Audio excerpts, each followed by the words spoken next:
Hello YouTubers, Manny here from Manny's How To Workshop, and today I'm doing a quick update on my motorcycle lift using my quick jack. And this is where I added the aluminum diamond plate that I showed you guys how I bent them, the 90-degree corners on a previous video.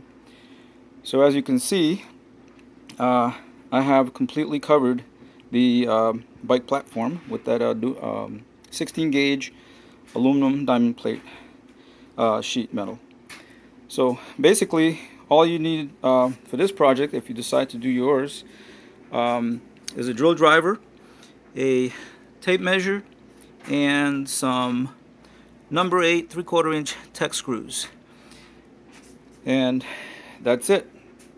And basically all I did was screw them right here on the side, and on the first sheet I think I only put 3. Yeah, it looks like only 3, but then on the full 2-foot sheets I put a screw every every 6 inches.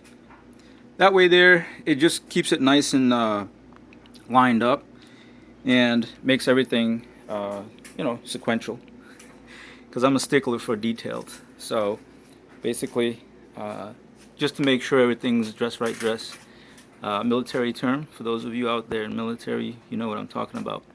And also my leftover piece from the front piece, the very front piece, was exactly the same dimension as my ramp, which is 7 inches from top to bottom.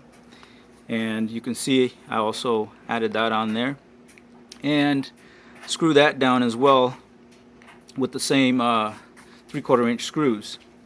Now the only thing is, on the back side, if you can see here, they do stick out just a little bit, maybe a 1/4 inch. So I'm thinking later on I'll just slap a 1/4 inch piece of plywood on the back, loosen them up, clamp the 1/4 inch piece there, and then screw them down again. And that should make up the difference of the little part sticking out. I mean, I could always grind them off also, but I think it's just going to make it so that my ramp actually, when this is fully all the way down to the floor, that the ramp is actually on a longer angle, which just helps for going up, making it easier to go up. But there it is. It didn't take long. It took about 15 minutes to zip everything down. As you can see, from one side to the other, all the way down, everything's matching good. And what you see here, there, and there looks like it lifting up just a little bit, but I went ahead and sucked that down also with a couple of screws. And later on, if I need to, I can always put some more on there, but I don't think it's going to be a big issue. Like I said, everything, just running my hand across is flush. I don't feel like no lip or anything like that, and of course, riding my motorcycle on there is not going to be a big problem either. So for right now, I'm going to be using this wheel chock, but eventually either I'm going to make my vise that actually clamps the front tire on, or I'm going to go ahead and buy one. I'm pricing it right now, and I'm debating on whether or not to go ahead and buy it, and then or just make my own, with some scrap material that I have here. Anyway, give me your thoughts on that, and I'll catch you on the next video.